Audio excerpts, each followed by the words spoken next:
അല്ല, ആനയെ തളച്ചു. ആന ശാന്താണ്, ആനയെ തളച്ചു. ആനയെ തളയ്ക്കാന്ന് പറഞ്ഞാൽ ആന ഇപ്പോൾ വടം കെട്ടി ഇനി ആന വെളിയിൽ പോവില്ല. ഇപ്പോൾ ആനക്കാരൻ്റെ കയ്യിലാണ്. ഇവിടെ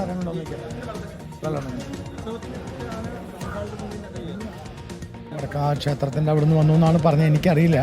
ഞാൻ എൻ്റെ വീട്ടിലിരിക്കായിരുന്നു. ഗ്രൗണ്ടിലെ കളി കഴിഞ്ഞ് വന്ന് ആ ഡ്രസ്സിൽ അവിടെ ഇരിക്കുമ്പോഴാണ് എൻ്റെ വീടിന് മുന്നിൽ കൂടെയാണ് എൻ്റെ കാറ് റോട്ടിൽ കിടക്കുകയാണ്.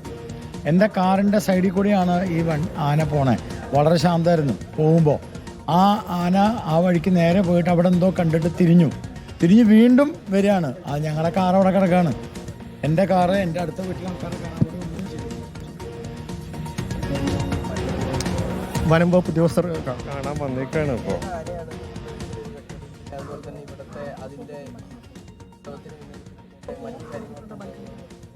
ഇല്ല അത് നമ്മളുടെ ഓഫീസല്ല നോക്കുന്നത്, അത് വേറെയാണ് നോക്കുന്നത് കേട്ടോ. സോഷ്യൽ ഫോറസ്ട്രിയും പിന്നെ അത് കഴിഞ്ഞിട്ട് കൂടാതെ റവന്യൂ എല്ലാവരും ഉണ്ട്. ഇപ്പൊ എന്ത് സാഹചര്യം അല്ല, ഇപ്പൊ പിടിച്ച് കെട്ടിയിട്ടുണ്ടല്ലോ. അപ്പൊ നമുക്ക് നോക്കാം. നമ്മളെല്ലാവരും ഉണ്ട് കേട്ടോ. നമ്മൾ വനവകുപ്പ് ഉണ്ട്, വെറ്റിനറി ഡോക്ടേഴ്സ് എത്തും, എലിഫന്റ് സ്ക്വാഡ് ഓൾറെഡി ഉണ്ട്. അപ്പോൾ വേണ്ട നടപടികൾ നമ്മൾ സ്വീകരിക്കും. അല്ല അത് നാട്ടാനിയാണ് ഇത്, അത് കാട്ടിൽ താനിയല്ല. അപ്പൊ അത് നമ്മൾ നോക്കിയിട്ട് ചെയ്യും. ഓക്കെ, ആനയെ എന്തായാലും പിടിച്ചു കെട്ടി എന്ന് തന്നെയാണ് DFO പറയുന്നത്. DFO ആണ് സംസാരിച്ചത്. ആനയെ പിടിച്ചു കെട്ടിയിട്ടുണ്ട്. ഇനി ഡോക്ടർമാരടക്കം, വെറ്റിനറി ഡോക്ടർമാരടക്കം ഇവിടേക്ക് എത്തേണ്ടതുണ്ട്. അവരെത്തി ആനയെ കൂടുതൽ പരിശോധിക്കേണ്ടതുണ്ട്.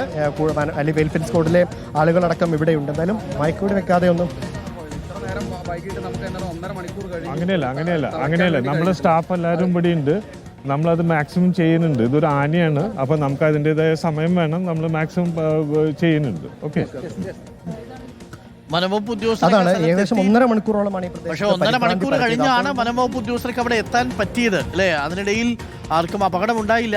സാധനങ്ങളും വസ്തുവകകളും കാറും ഒക്കെ നശിപ്പിച്ചു എന്നുള്ളതാണ് യാഥാർത്ഥ്യം. ഒടുവിൽ പാപ്പാന്മാർ തന്നെയാണ് പിടിച്ച് കെട്ടിയതും തളച്ചതും അല്ലേ?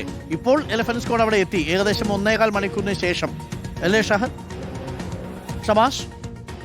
അതാണ് അനുകുമാർ. തീർച്ചയായും ഏകദേശം 1.5 മണിക്കൂറോളമായി ആന ഇങ്ങനെ പരിഭ്രാന്തി പരത്തുന്നു. ഇപ്പോഴാണ് DFO അടക്കമുള്ളവർ സ്ഥലത്തേക്ക് എത്തിയത്. നേരത്തെ ഫോറസ്റ്റ് ഉദ്യോഗസ്ഥരുടെ ഒരു സംഘം, 1-2 ആളുകളുള്ള ഒരു സംഘം ഇവിടേക്ക് നേരത്തെ എത്തിയിരുന്നു. ഒരു ജീപ്പിൽ ഒരു സംഘം എത്തിയിരുന്നു. പക്ഷേ അവരെ കൊണ്ടൊന്നും ചെയ്യാനാകാത്ത സാഹചര്യമായിരുന്നു. പിന്നീട് ഏറെ നേരം കഴിഞ്ഞായിരുന്നു എലിഫന്റ് സ്ക്വാഡ് അടക്കമുള്ളവർ ഇവിടേക്ക് എത്തിയത്. ഇപ്പോൾ അതായിരുന്നു DFOയോട് ചോദിച്ചത്. എന്തായിരുന്നു ഇത്ര നേരം 1.5 മണിക്കൂർ വലിയ പരിഭ്രാന്തിയായിരുന്നല്ലോ ഉണ്ടായിരുന്നത് എന്ന ചോദ്യത്തിന് കൃത്യമായി അദ്ദേഹം മറുപടി നൽകിയിട്ടില്ല. ആനയാണ്, കാര്യങ്ങൾ നിരീക്ഷിച്ച് വേണ്ട വിധത്തിൽ ചെയ്യുമെന്ന് തന്നെയാണ് പറയുന്നത്. ഇപ്പോൾ എന്തായാലും പാപ്പാന്മാർ ഇടപെട്ടുകൊണ്ടാണ് ആനയെ പിടിച്ചു കെട്ടുന്ന ഒരു സാഹചര്യത്തിലേക്ക് കാര്യങ്ങൾ എത്തിയത്. ആനയുടെ കാലിൽ വടവും മറ്റും ചങ്ങലയും ഒക്കെ ഇട്ട് പലതരത്തിൽ തളയ്ക്കാനുള്ള ശ്രമങ്ങൾ പാപ്പാന്മാരുടെ ഭാഗത്തു നിന്ന് മാത്രമാണ് നമ്മൾ 1.5 മണിക്കൂറിനിടയിൽ ഇത്ര നേരം കണ്ടത്. പിന്നീട് ഒടുവിൽ അവർ തന്നെ ആനയെ അനുനയിപ്പിച്ചുകൊണ്ട് ശാന്തനാക്കി ഇപ്പോഴത്തെ ഒരു ഭാഗത്ത് നിലയുറപ്പിച്ചിരിക്കുകയാണ്. ഇപ്പോൾ ഫോറസ്റ്റ് ഉദ്യോഗസ്ഥർ പറയുന്നത് പ്രകാരം ആനയെ ഇപ്പോൾ ശാന്തനാക്കി നിർത്തിയിട്ടുണ്ട്. ഇനി വെറ്റിനറി ഡോക്ടർമാരുടെ സംഘമടക്കം ഇവിടേക്ക് എത്തേണ്ടതുണ്ട്.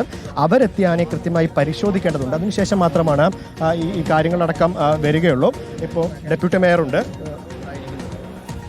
സ്വാഭാവികമായി നഗരത്തിനകത്ത് ആരും പ്രതീക്ഷിക്കാത്തൊരു സമയത്താണ് ഇത്തരമൊരു സംഭവം ഉണ്ടായിരിക്കുന്നത്.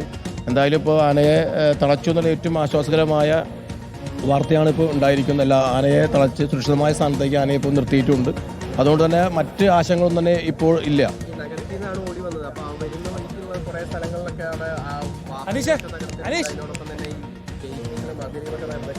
അല്ല, ആന കടന്നു വന്ന വഴിയിൽ സ്വാഭാവികമായിട്ടും ഉണ്ടായിട്ടുള്ള വിഷയങ്ങൾ, അതായത് കാറുകാർക്കും മറ്റു തന്നെ വീടുകൾക്കും ഉള്ള നഷ്ടങ്ങളുണ്ട്. അതൊക്കെ തന്നെ ഇനി നോക്കേണ്ട കാര്യമില്ല. ഏറ്റവും അടിയന്തര സാഹചര്യം എന്ന് പറയുന്നത് ആനയെ തളയ്ക്കുക എന്നുള്ളതാണ്. അത് ഇപ്പോൾ വിജയകരമായി തന്നെ അത് ബന്ധപ്പെട്ട ആൾ ചെയ്തിട്ടുണ്ട്. ബാക്കി ആൾക്ക് പിന്നീട് പരിശോധിക്കേണ്ട കാര്യങ്ങളാണ്. ഈ നഷ്ടപരിഹാരം നൽകുന്ന കാര്യത്തിൽ പല വീടുകളുടെ മതിലുകളും ഒക്കെ തകർന്നുണ്ട്. അവർക്കൊക്കെ സ്വാഭാവികമായും അവരുടേതല്ലാത്ത കുറ്റം കൊണ്ടുണ്ടായ ഒരു സംഭവമാണത്. അപ്പോൾ സ്വാഭാവികമായും അവർക്ക് ആ നഷ്ടത്തെ അവർക്ക് നികത്തി കൊടുക്കുന്ന ഉത്തരവാദിത്വമുണ്ട്. അത് ബന്ധപ്പെട്ട ആൾക്ക് തന്നെ ആലോചിച്ച് പിന്നീട് ചെയ്യേണ്ട കാര്യങ്ങളാണ്. ഇപ്പോൾ ആളുകൾക്ക് അപായമില്ലാതെ ആനയെ സുരക്ഷിതമായി തളയ്ക്കുക എന്നുള്ള ഏറ്റവും പ്രധാനപ്പെട്ട കാര്യം അത് ചെയ്തിരിക്കും എന്നുള്ളത് ഏറ്റവും ആശ്വാസകരമായ ഒരു വാർത്ത തന്നെയാണ്.